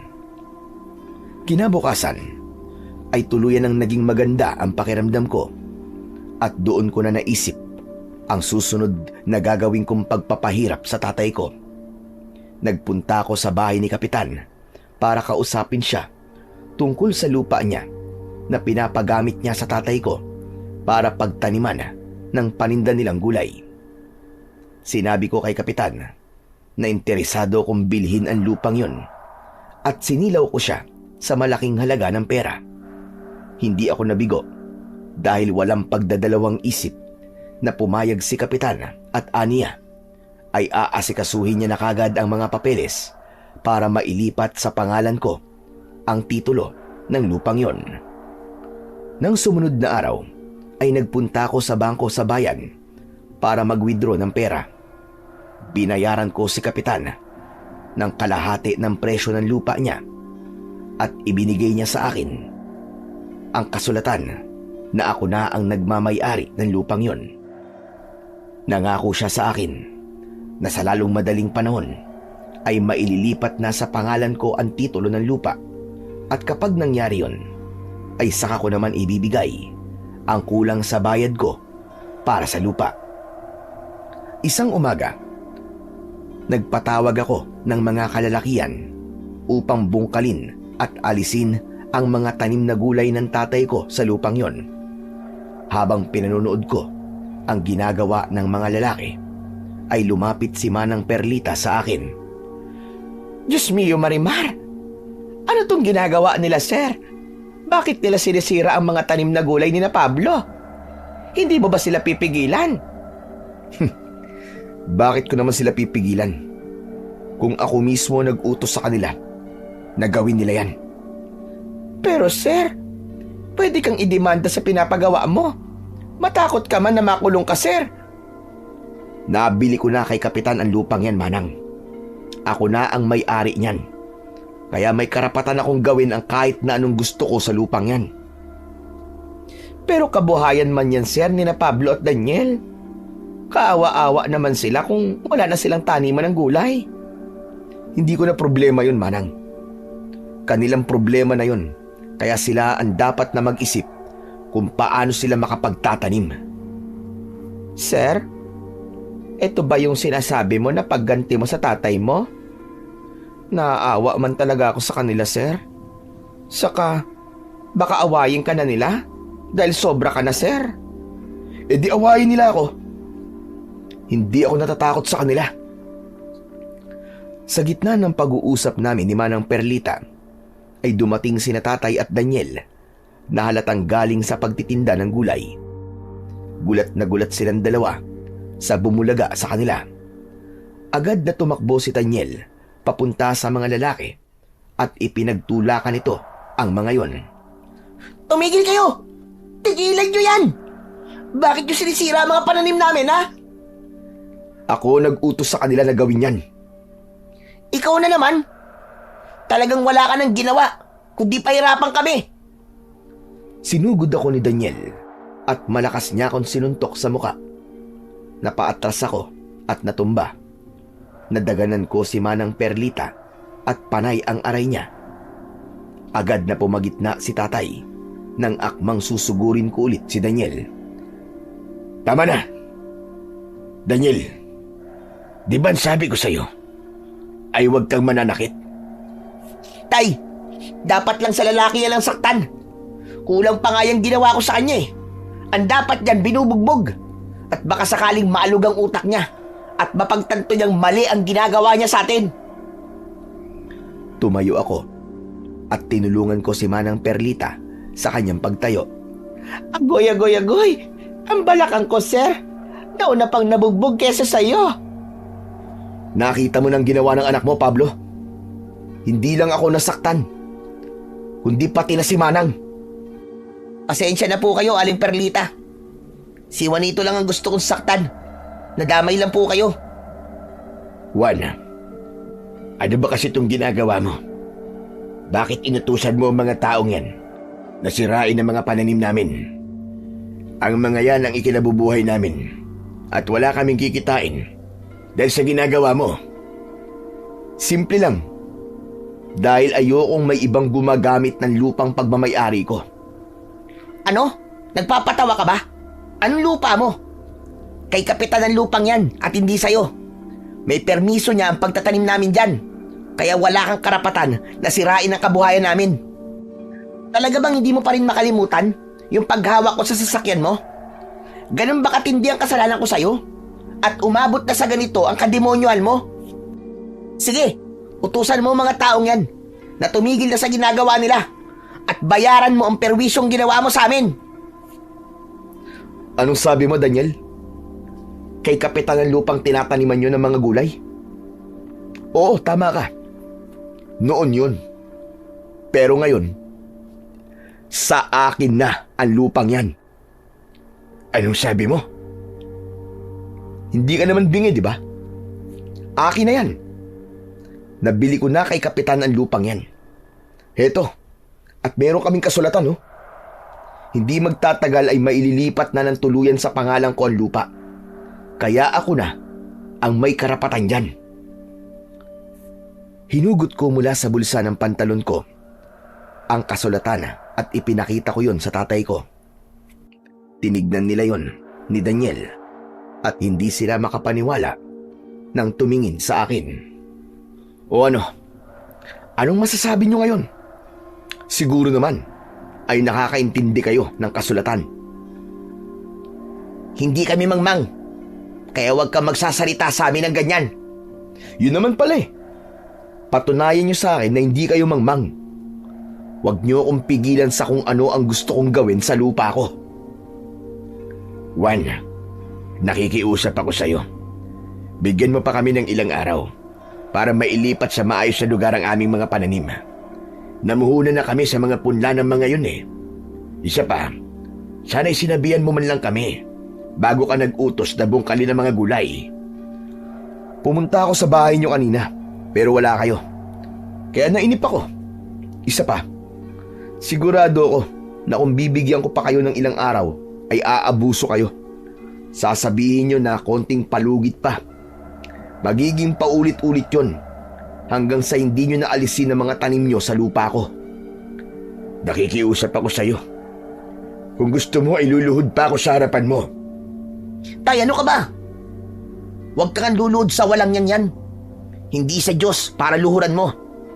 Saka mas lalo lang siya matutuwa kapag nakita niyang nagmamakaawa tayo. Hayaan na natin siya. Sa kanya na lupa niya. Kainin niya kung gusto niya.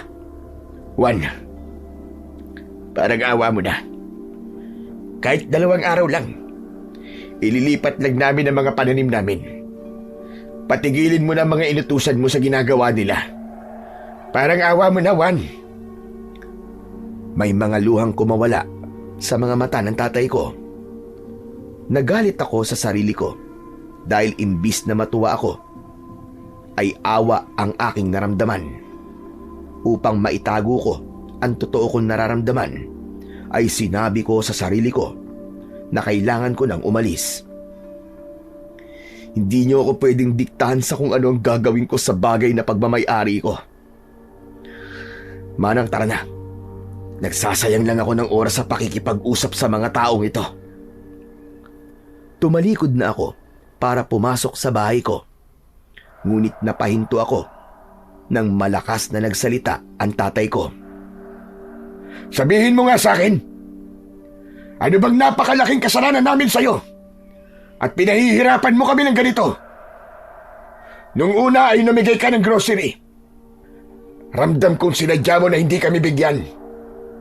Pagdating mo pa lang dito, ay ramdam ko din na mainit ng dugo mo sa amin ang anak ko. Lalong-lalo na sa akin. Hindi ako naniniwala na dahilan to sa hinawakan ng anak ko ang sasakyan mo. Masyadong mababaw na dahilan yon para magalit ka sa amin ng ganito. Sabihin mo sa akin kung may nagawa kaming masama sa'yo, para naman alam namin kung saan nanggagaling ang galit mo na yan. Humarap ako sa tatay ko at maraan akong naglakad papalapit sa kanya habang may mga luwang naglalandas sa mga pisngi ko. Gusto mo ba talagang malaman kung saan nanggagaling ang galit ko sa'yo? Ha? Gusto mo ba? Naaalala mo pa ba yung batang iniwan mo sa labas ng tindahan ng lechon manok? Yung batang pinangakuan mo, na babalikan mo pero hindi mo na binalikan? Naalala mo ba siya? Nasa harapan mo na siya ngayon. Dahil ako, ang batang yun.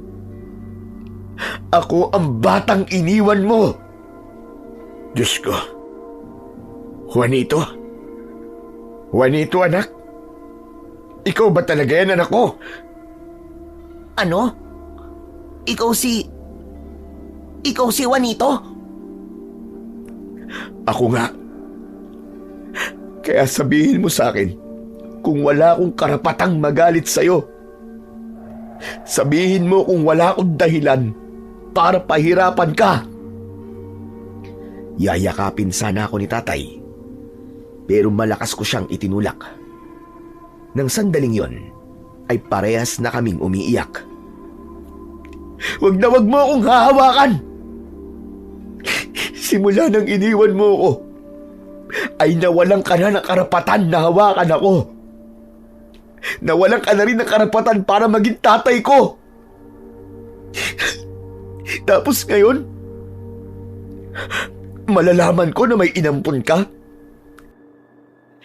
Paano mo nagagawang alagaan at magpakama sa taong hindi mo kadugo? Pero hindi mo naman nagawa sa sarili mong anak.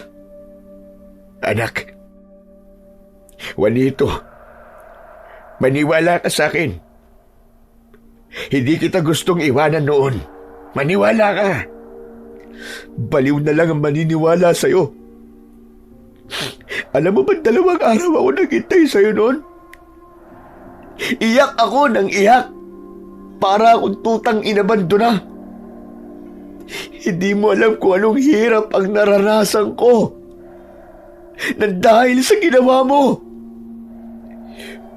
Kung alam mo lang, anak, araw-araw ako nagsisisi kung bakit kita iniwanan noon. Gabi-gabi ako nagdadasal sa Diyos na sana ay nasa mabuti kang kalagayan. Palagi kong hinihiling sa Diyos na sana ay muli tayo magkita.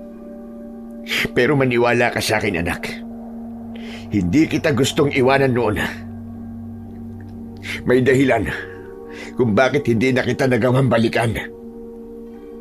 Ano pa ba magiging dahilan kundi inisip mo na pabigat ako sa'yo, na mas magiging magaan ang buhay mo kung hindi mo na ako kasama? Hindi totoo yan, anak. Nung iniwan kita at naghanap ako ng pagkain, ay wala akong nakitang pagkain. Naging desperado ako, kaya nagawa kong magnakaw. Sa kasamaang palad, nahuli ako. Ikinulong ako ng mga pulis.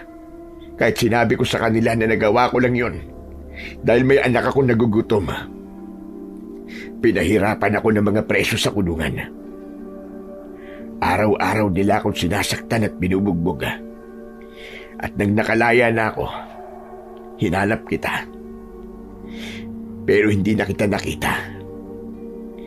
Nawala ako sa sarili ko noon, anak. Mabuti na lang. At may mga taong tumulong sa akin para madala ko sa isang mental hospital. Halos 1 buwan ako dun. At nang nakalabas na ako, hinarap pa rin kita.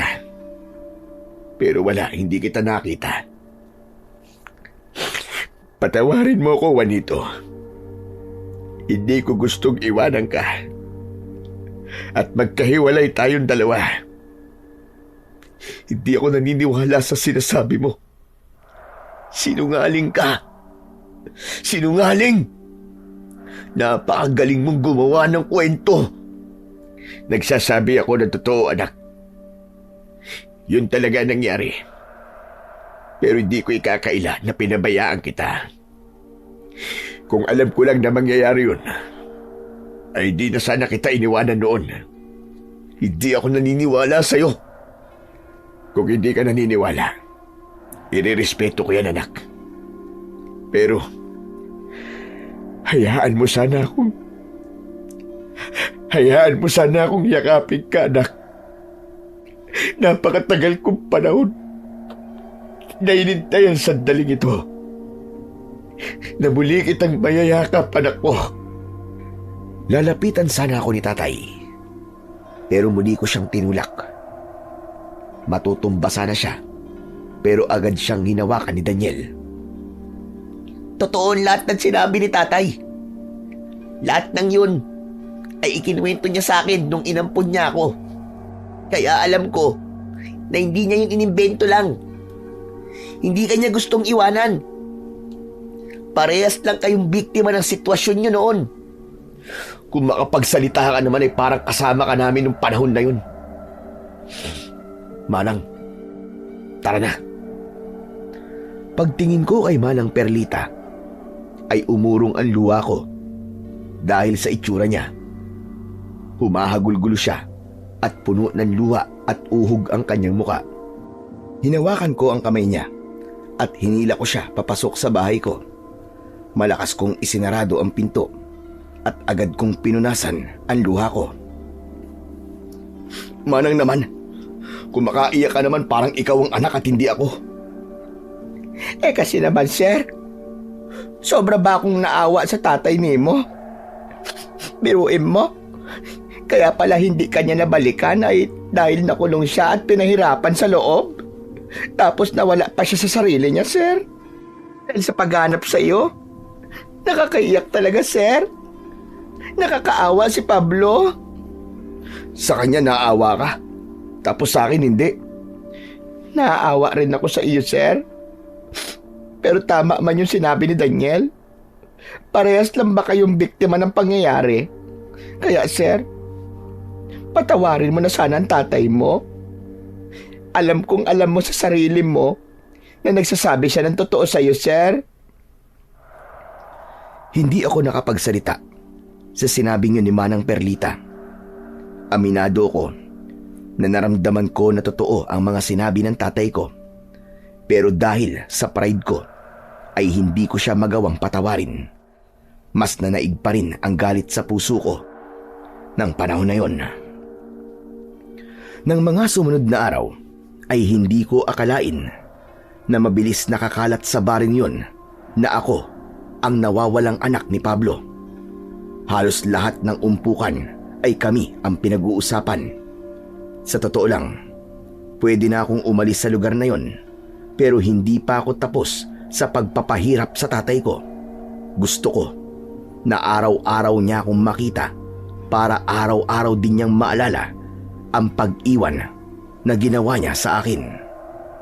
Hanggang isang araw, isang kalunos-lunos na pangyayari ang naganap. Isang bangkay ng lalaki ang natagpuan sa Talayban sa dulong bahagi ng baryo. Nakita namin ni Manang Perlita ang bangkay at masasabi ko na hindi tao ang pumatay sa kanya. Wakwak ang kanyang tiyan at halos wala na siyang lamang loob.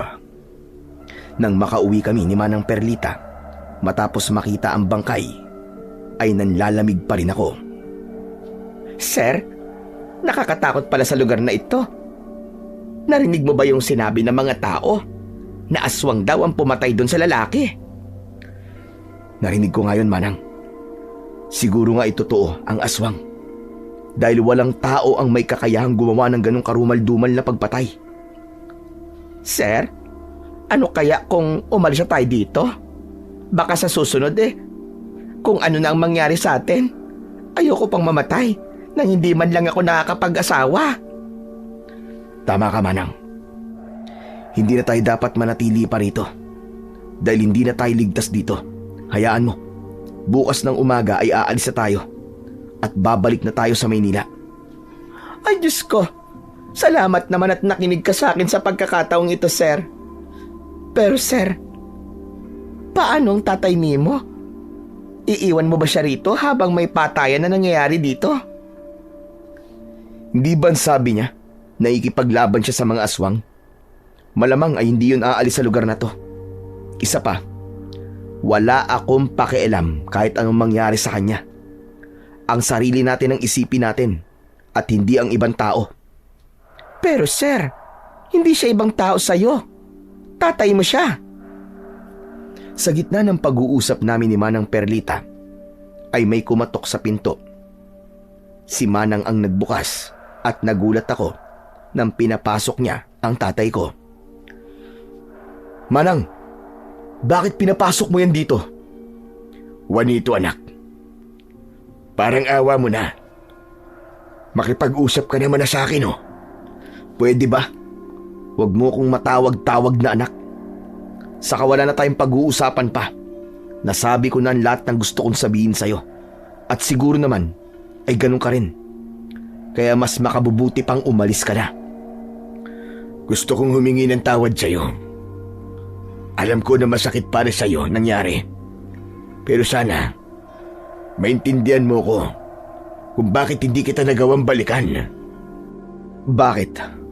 May mababago pa ba sa nakaraan kung papatawarin kita? Wala naman, di ba? Isa pa, hindi na kita kailangan.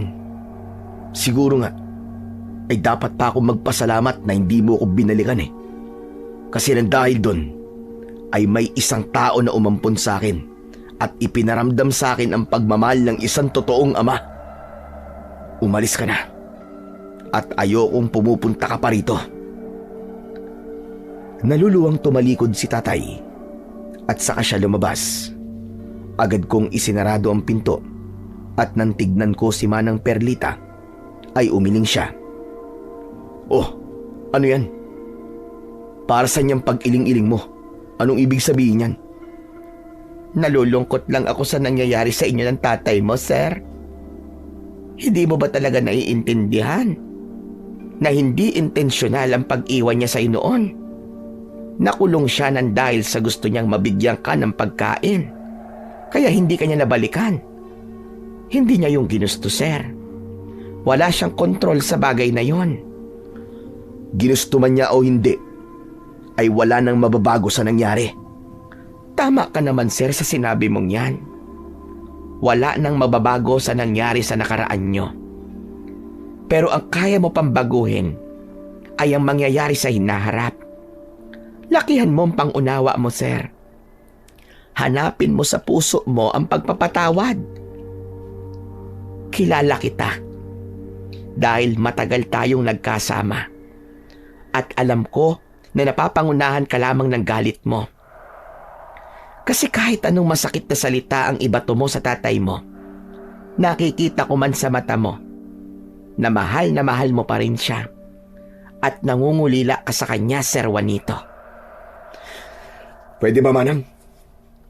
Huwag niyong pinangungunahan kung ano nararamdaman ko. Maaaring matagal na tayong magkasama pero hindi ibig sabihin nun ay kilala mo na talaga ako. Galit ako sa kanya at yun ang totoo kong nararamdaman. Sige, sir. Kung yan ba ang gusto mong paniwalaan ay bahala ka sa buhay mo. Pero sir, sana'y hindi pa maging huli ang lahat bago mo siya mapatawad. Hindi ba may aswang na pumapatay sa baryong ito? Tapos ang tatay mo ang paniguradong makikipaglaban sa aswang na yon. Ano gusto mong sabihin? Bakit hindi mo pa ako diretsahin? Sus! Alam mo kung anong ibig kong sabihin. Pero, mag-i-empake na pala ako ng mga gamit natin para bukas ng umaga. ay makaalis na kagad tayo dito. Pumasok si Manang Perlita sa kwarto niya, habang ako ay naiwang nag-iisip sa sala. Alam ko ang gustong sabihin sa akin ni Manang. Gusto niyang sabihin na baka mapahamak o mamatay ang tatay ko sa pakikipaglaban nito sa aswang. Ang nais iparating ni Manang Perlita ay huwag kong hintayin na may masamang mangyari sa tatay ko bago ko siya mapatawad. Kinabahan ako sa bagay na yun. Alam ko na may posibilidad na mangyari yun, pero patuloy pa rin namayani ang galit sa puso ko ng sandaling yun. Pagsapit ng gabi, ay mag-isa kong nakaupo sa labas. Nakatingin ako sa bahay ng tatay ko. Walang ilaw doon, kaya ang hinala ko ay tulog na sila ni Daniel. Hindi ko namalayan ang pag-agos ng luha ko nang maalala ko ang mga alaala namin ni tatay nung bata pa ako. Nang namatay si nanay, ay nawalan kami ng bahay at sa lansangan na kami nanirahan. Kahit bata pa ako noon, ay nakita ko ang pagsisikap niya para mabigyan ako ng pagkain. May mga pagkakataon na kahit wala siyang makain, basta meron ako, ay ayos na yun sa kanya. Yun nga lang, nagbago ang lahat nang magkahiwalay kami. Habang nasa ganun akong pag-iisip, ay napakunot ang noo ko nang nakita ko si Mang Tomas na humahangos palapit sa akin. Pawis na pawis siya at habol niya ang kanyang paghinga. Mang Tomas, anong ginagawa mo rito? May problema ba? Malaki! Ang tatay mo si Pablo! Kinuha siya ng aswang! Ano ka mo? Bakit? Ano ba nangyari? Magkasama naming hinanap yung aswang. Nang biglang nagpakita sa amin yung aswang. Nasugatan siya ng gusto ng aswang. At mabuti na lang dahil nagawa kong makatakas. Alam niyo po ba kung saan siya dinala ng aswang? Oo, sa kuweba sa gubat, Juanito. Kailangan nating iligtas si Pablo bago pa mahuli ang lahat. Sumama ka sa akin. Iligtas natin ang tatay mo. Sandali. Ano ba nangyayari dito? Tama ba ang pagkakarinig ko? Kinuha ng aswang si Pablo? Oo, Manang. At kailangan ko siyang iligtas.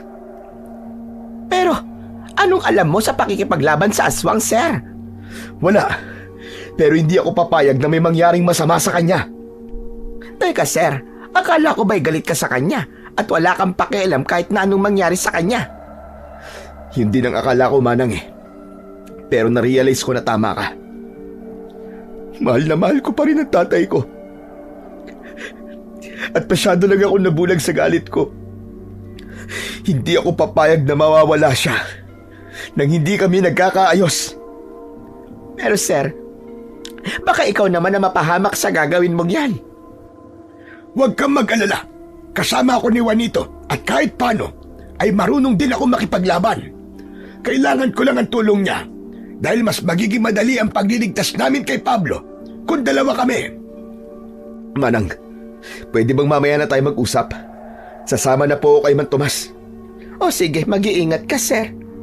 Hihingi na lang ako ng tulong kay Kapitan. Matapos yun, ay nagmamadali kaming umalis ni Mang Tomas. Hindi na ako nagtanong at sumunod na lang ako sa kanya.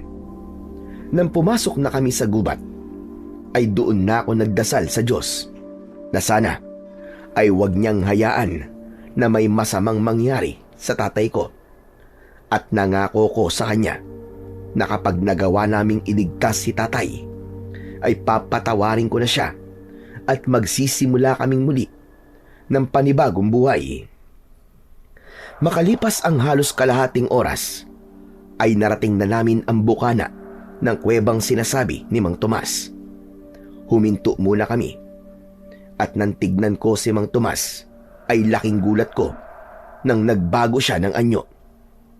Mula sa pagiging matandang lalaki ay naging isa siyang malahalimaw na nilalang. Doon ko napagtanto na isang aswang si Mang Tomas.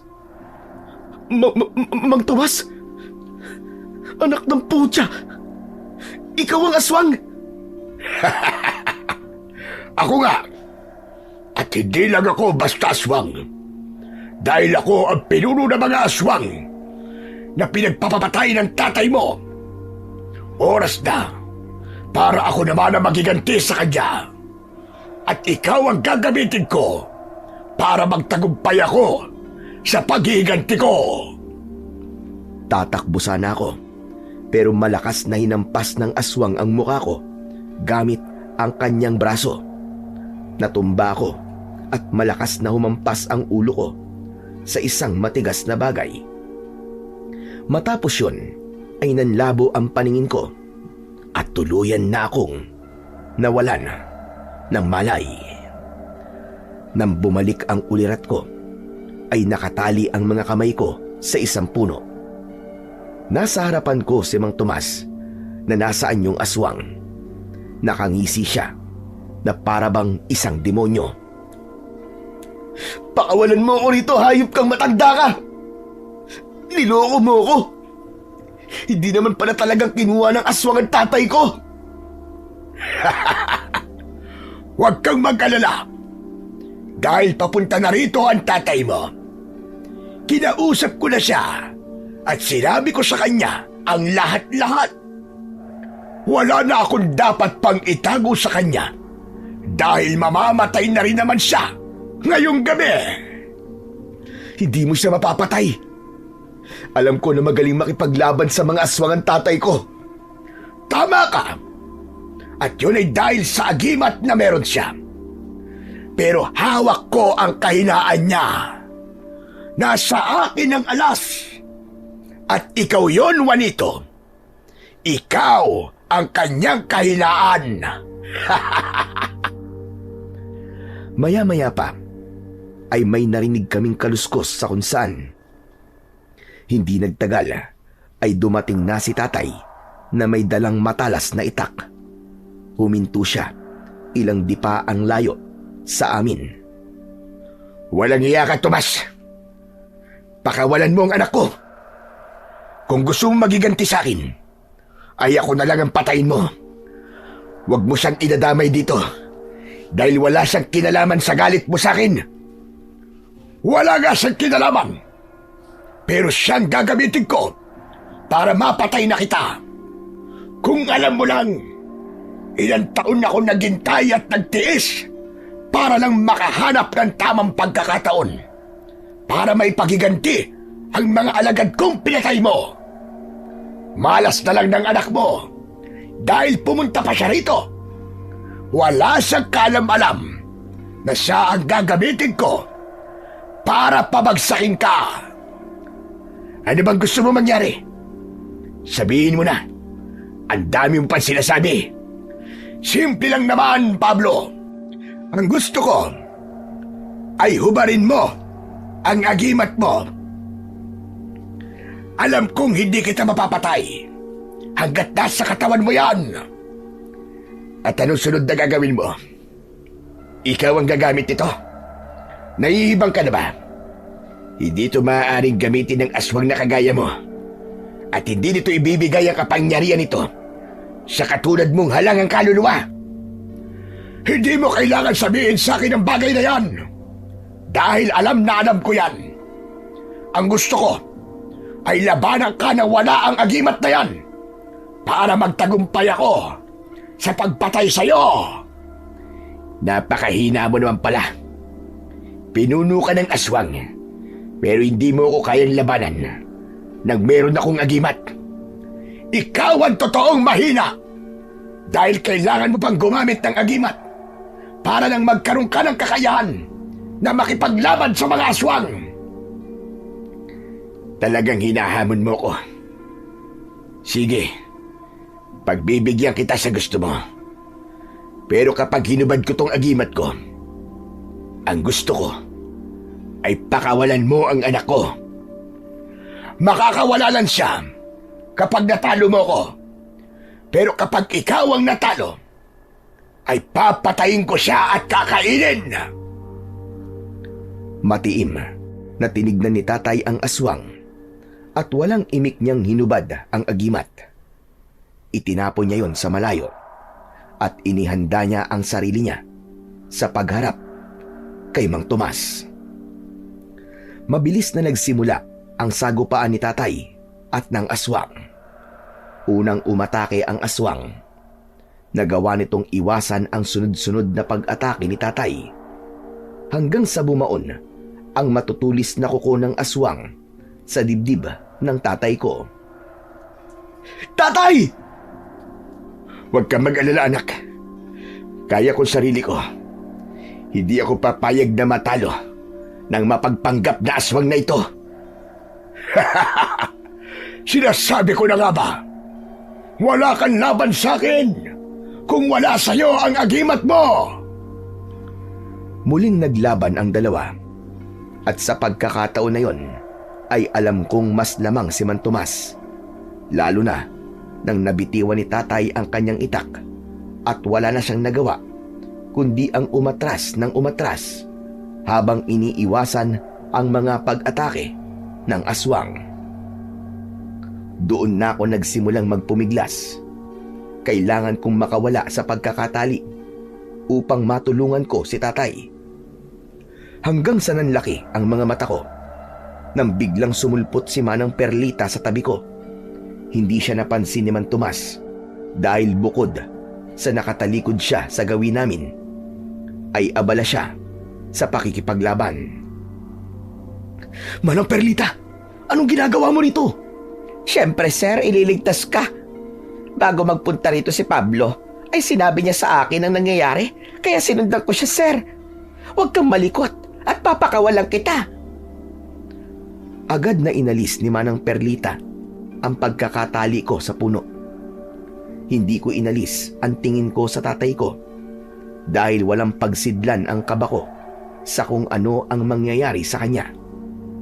Nang tuluyan na akong napakawalan ni Manang Perlita, ay agad akong tumayo. Tatakbo sana ako para tulungan si tatay, pero mabilis na hinawakan ni Manang ang kamay ko. Eka, sir, anong gagawin mo? Tutulungan ko si tatay, Manang. Kailangan niya ang tulong ko. Huwag na, sir. Umalis na tayo dito. Iligtas na lang natin ang sarili natin, sir. Hindi ko kayang pabayaan ang tatay ko, Manang. Hindi ko pwedeng hayaang mamatay siya. Kailangan ko pa pong humingi ng tawad sa kanya sa lahat ng pagkakamaling nagawa ko. Kaya parang awa mo na, Manang. Pabayaan mo ako sa gusto kong gawin. Sige, sir, gawin mo ang gusto mo. At ang gusto ko, patayin mo ang hayop na aswang na yan. Binitiwan na ako ni Manang Perlita.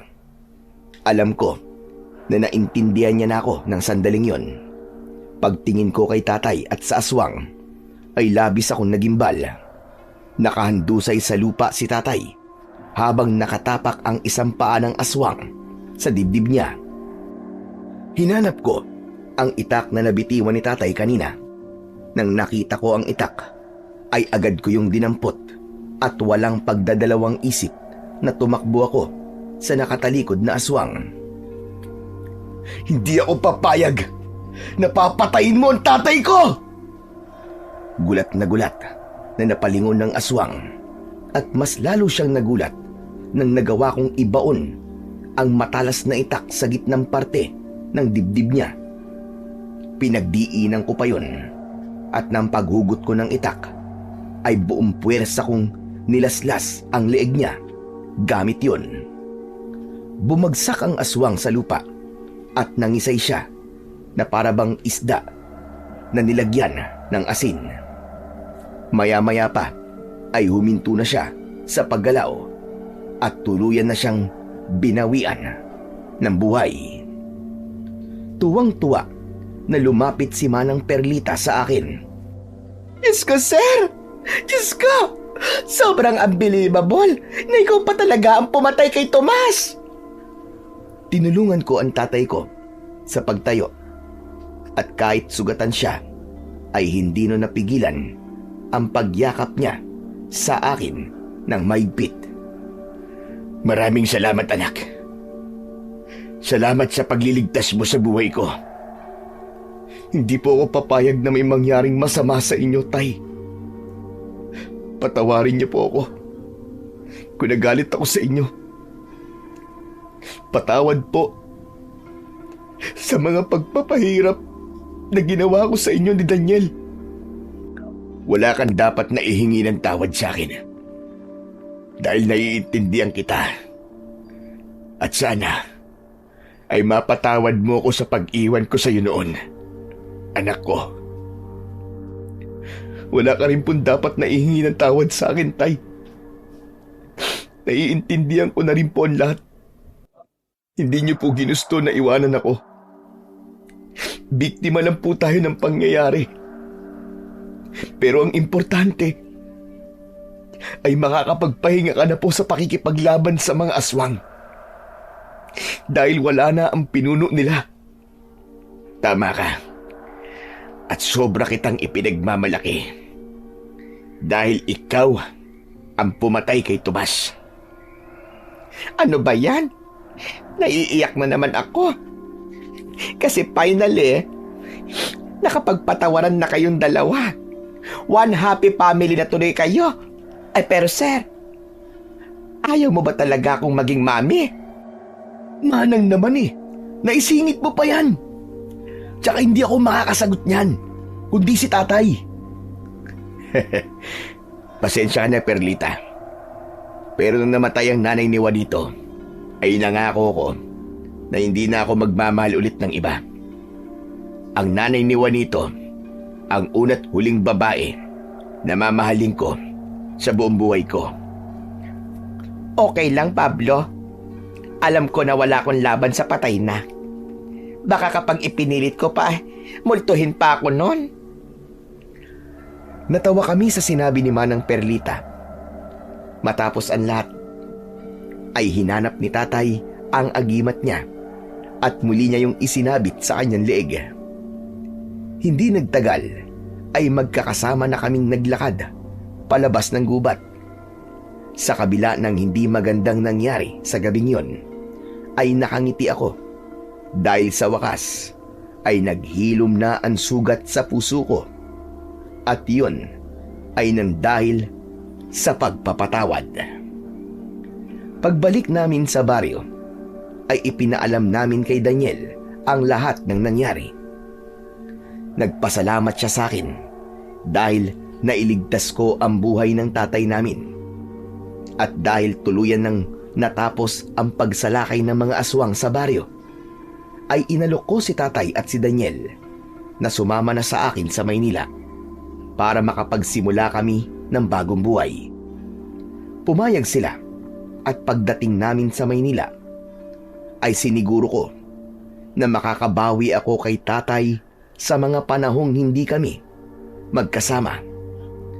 Ipinaranas ko sa kanya ang ginhawa na kaya kong ibigay. Hindi ko rin kinalimutan si Daniel dahil kahit hindi kami magkadugo, ay itinuring ko siyang parang tunay ko ng kapatid. Sa mga nangyari, ay naunawaan ko na ako ang tunay na may pagkakamali. Napagtanto ko na walang magandang naidudulot ang pagtatanim ng sama ng loob at mas gumaan ang pakiramdam ko nang pinili kong magpatawad at makinig sa paliwanag ni tatay. Hindi man namin mababawi ang nakaraan. Nagawa naman naming ayusin ang kasalukuyan at ang hinaharap. Ngayon, masaya na ang buhay naming tatlo. Kasama pa rin si Manang Perlita. Sama-sama kaming bumuo ng mga bagong alaala at araw-araw kong pinapaalala sa sarili ko na mas mahalaga ang pamilya kesa sa kahit na anong bagay. Hanggang dito na lamang po ang aking kwento at sana ay may napulot po kayo na magandang aral. Maraming salamat po sa walang sawang pakikinig at pagsuporta sa aking mga YouTube channel na The Voice Addict at mga kwento ni Apong Isaac. huwag niyo rin pong kalimutang mag-subscribe at i-hit ang notification bell para sa mas marami pang mga kwentong aswang at katatakutan mula sa mundo ng kababalaghan. Hanggang sa muli po, at pagpalain po nawa kayo ng Diyos na may kapal.